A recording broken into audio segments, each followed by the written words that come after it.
Fala galerinha, beleza? Estamos aqui de volta para dar continuidade nas aulas de sociologia de vocês, tá?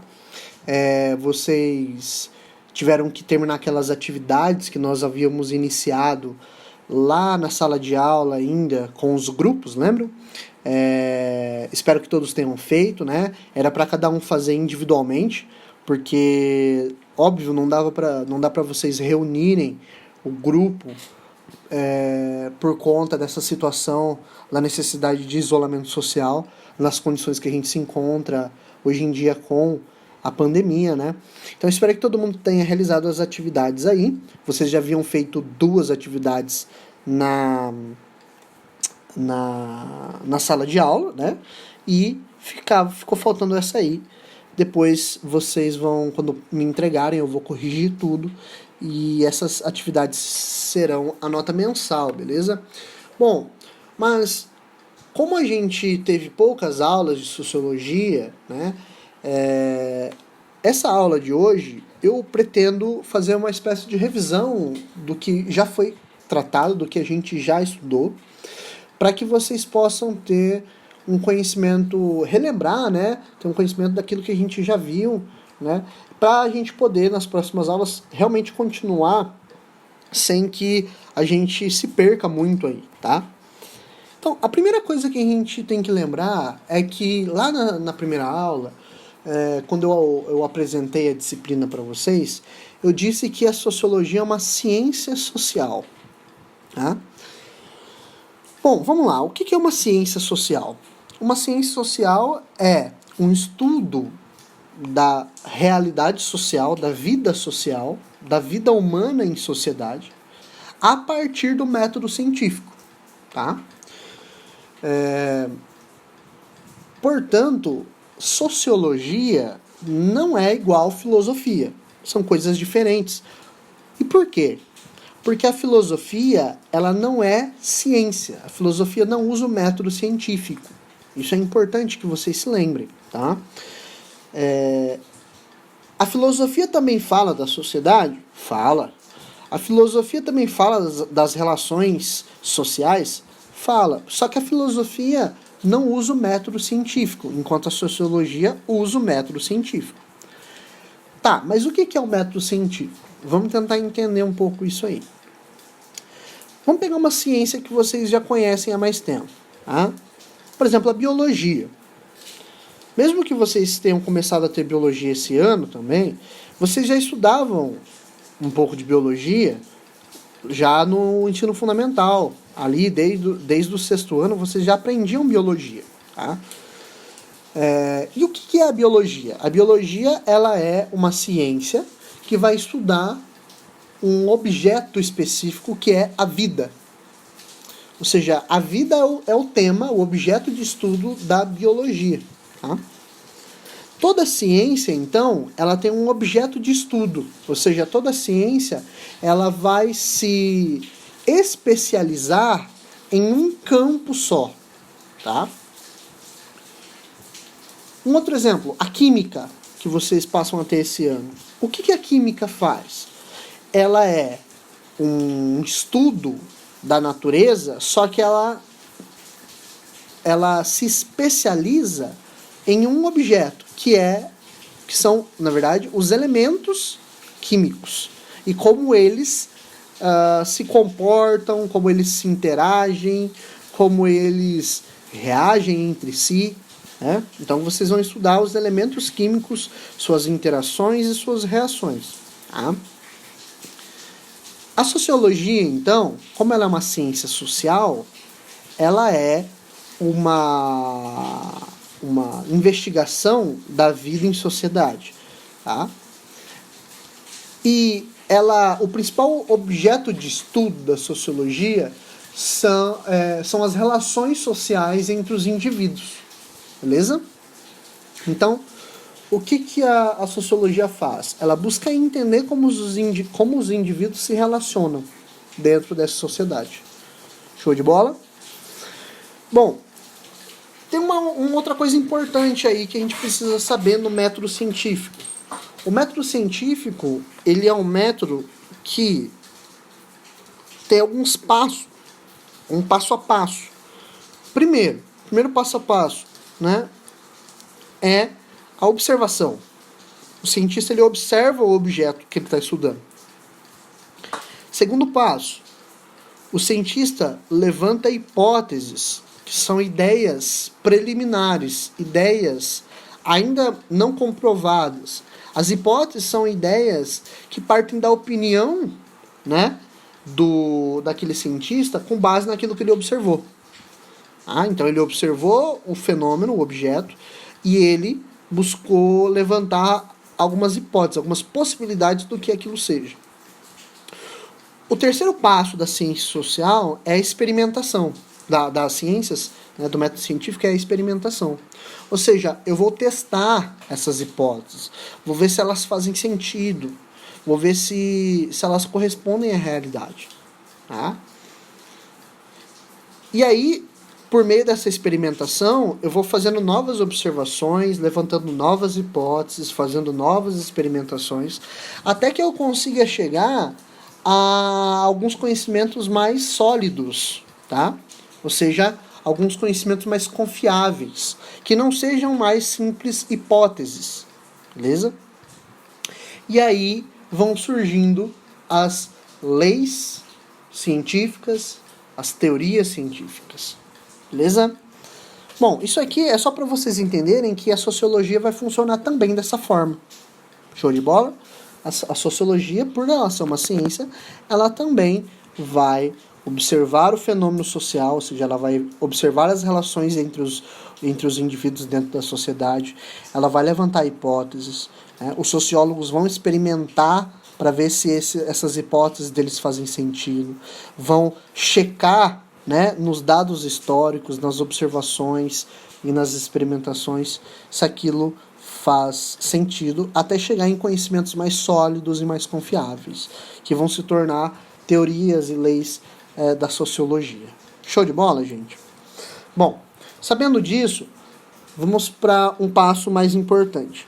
Se a sociologia é a ciência que estuda os fenômenos sociais, né, as relações sociais entre os indivíduos,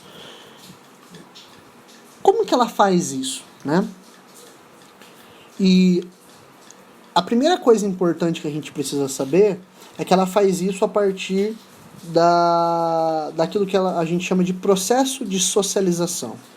Tá? Ela observa o modo como os indivíduos eles absorvem os comportamentos dentro de uma sociedade. Eu gostaria que você imaginasse o seguinte, tá? Imagine uma criança que acaba de nascer em Santa Cruz. Tá?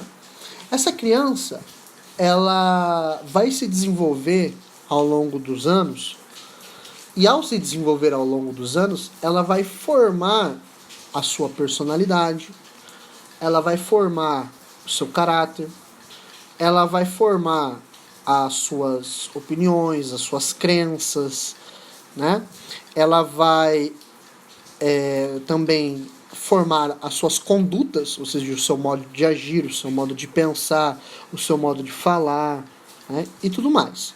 O seu gosto musical, tudo isso, né, vai fazer parte. Então, o que acontece? Ela vai se formar toda essa identidade dela, essa consciência individual dela, mas ela vai formar isso não de uma maneira isolada, né? Existe uma frase que é bastante interessante. Ninguém é uma ilha, ou seja, ninguém está sozinho, né? Ninguém é uma ilha. Portanto, se ninguém é uma ilha, ninguém está sozinho, nós convivemos em sociedade, então nós vamos formar nossas opiniões, formar nossas condutas, nossas crenças, nossas ideias, a partir da realidade onde a gente vive. Beleza? E como que isso acontece? A partir desse processo que a gente chama na sociologia de processo de socialização. Quando essa criança nasceu no mundo, ela começou a ter experiências dentro dessa vida social que já existia. né? Essa sociedade ela já existia, ela é anterior a essa criança, ela já está formada e ela está em constante transformação. E essa criança, ela ao surgir nessa sociedade, ela vai absorver elementos dessa sociedade. E é isso que é o processo de socialização. Todos nós passamos por isso, ok? Então, é a partir dessa ideia que a sociologia vai iniciar os seus estudos, beleza? De que nós absorvemos elementos da vida social para formar a nossa própria identidade, as nossas próprias relações, né? Então, o que acontece? Aí entra o ponto das atividades que eu passei para vocês. Eu passei 3 materiais, né? O material sobre a escola, sobre a família e sobre a religião. Pedi que vocês estudassem e que vocês respondessem as questões, né? Por que eu fiz isso? Bom, para que vocês já tivessem contato com aquilo que a gente chama na sociologia de instituições de socialização primária, ok? O que são instituições de socialização primária? Bom, essa criança, né, voltando ao nosso exemplo, essa criança, para que ela possa absorver os elementos da sociedade, ela vai precisar das relações sociais que apresentem esses elementos para ela. Um exemplo disso e o primeiro exemplo é a família. Então, a família, ela tem o papel de apresentar para essa criança um modo de vida que já existe naquela sociedade. E como que a família faz isso? A família faz isso através da linguagem. Então, a criança aprende a falar, começa a copiar os pais, aprender o português, né? Então ela vai aprendendo a língua mãe, o modo como a gente articula as palavras. Ela vai aprendendo também ali com a família questões como os comportamentos do que é considerado correto ou não. Então ela vai aprender que ela tem que se vestir, ela vai aprender que ela não pode fazer xixi em qualquer lugar, que ela não pode falar certas coisas em público, né? De que ela vai começar a aprender que certas coisas são consideradas corretas e outras não, né? Então, a família, ela é uma dessas instituições que tem esse papel de fazer o processo de socialização, né? Portanto, ela é considerada uma instituição de socialização primária. E por que primária? Porque ela faz parte desse conjunto de instituições em que essa criança vai formar primeiro a sua conduta. Então, a religião, a escola, a família, elas são instituições de socialização primária, porque elas são as primeiras instituições que os indivíduos têm contato, tá? E, portanto, elas são as mais importantes na formação dos indivíduos. Ou seja, são elas que vão ter mais influência na formação das nossas opiniões, das nossas condutas, do modo como a gente pensa, do modo como a gente age, das crenças que nós temos. Tá? Inclusive, vão ter influências muito fortes sobre os nossos comportamentos, como o jeito da gente falar, os gostos que a gente tem, gosto musical e tudo mais. Tudo isso vai ser muito influenciado pela família, pela escola e pela religião, né? Bom, é óbvio que daí na atividade que eu passei para vocês puderam ver isso de maneira mais aprofundada, né? Eu não vou ficar retomando aqui nessa aula tudo o que está naquelas atividades, até porque vocês já fizeram a leitura do material, vocês já fizeram a atividade, então não faz sentido eu ficar aprofundando, né? Mas nós sabemos que, por exemplo, a estrutura familiar nem sempre foi igual, né? De que essa ideia de uma estrutura como pai, mãe, filho, ela é uma estrutura que existe e que hoje ela acaba sendo uma estrutura um pouco dominante no mundo, mas que nem sempre foi assim, que em várias culturas, né, essa estrutura é um pouco diferente. Existem culturas em que todos os adultos são considerados pais de todas as crianças, porque eles são responsáveis por todas as crianças, né? Existem sociedades em que você encontra uma relação diferente da posição do homem e da mulher, né, com relação à liderança, à dominância. Até porque também nós temos configurações muito diferentes, com as situações de divórcio, com os casais homoafetivos, por exemplo, em que você tem papéis diferentes sendo cumpridos, situações em que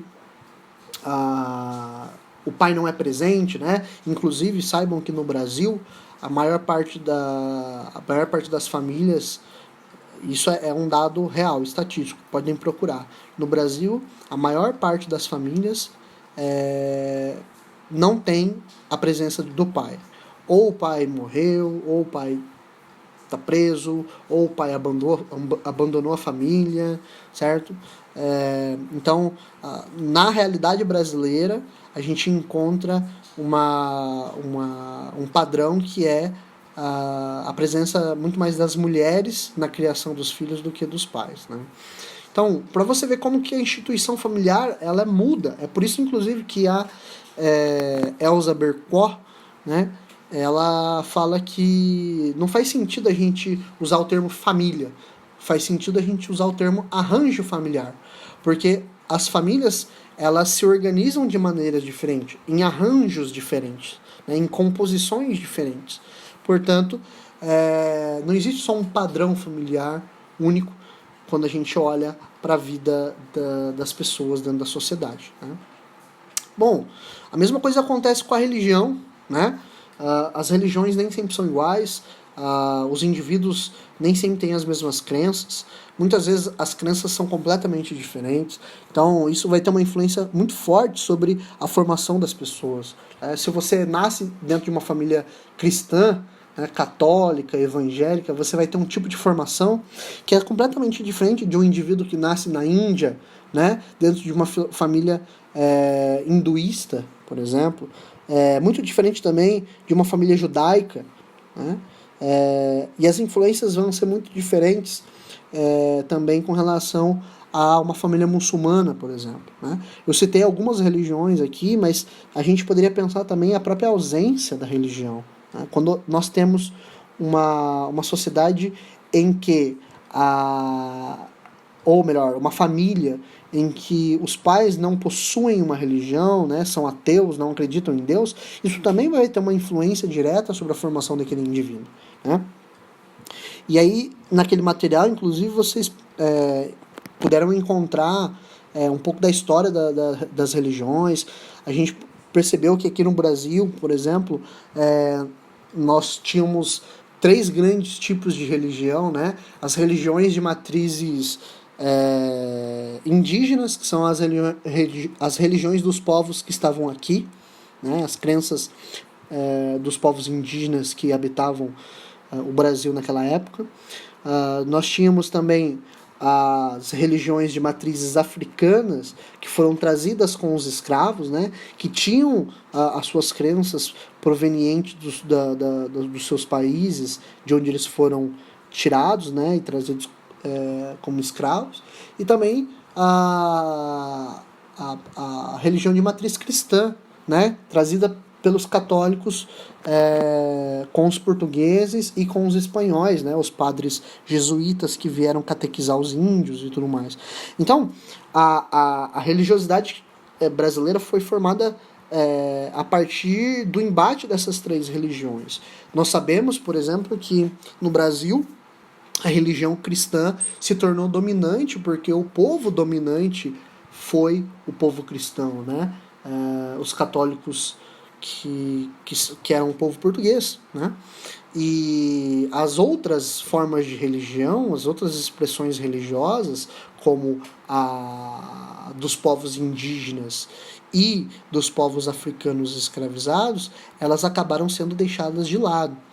Porém, apesar de serem deixadas de lado, a gente consegue ver que as religiões africanas conseguiram sobreviver através de sincretismos, ou seja, de uniões, de transformações na sua crença e de união com a crença católica, né? Então, quando você vê hoje, por exemplo, o candomblé, a Umbanda, elas são religiões que vieram da matriz africana, de religiões dos povos africanos, mas que se misturaram, ou seja, sofreram um sincretismo, né? Se misturaram com a religião católica, né?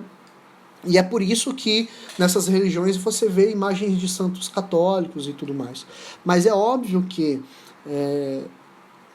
a gente consegue perceber de maneira muito clara como a religião africana e a religião indígena acabou sendo marginalizada. E isso tem influências até os dias de hoje. Por exemplo, a grande maioria de vocês provavelmente é cristã. Católico, ou evangélico, espírita, mas é cristão no fim das contas, né? E eu posso, inclusive, apostar que a grande maioria de vocês não conhece nada sobre as religiões africanas, né? Ou sobre as religiões indígenas, né? Não sabem nada sobre o que acontece, por exemplo, num terreiro de Umbanda, ou como que é o candomblé, né? E isso gera um monte de um conjunto de preconceitos, um conjunto de racismos, né, que afetam a gente até os dias atuais.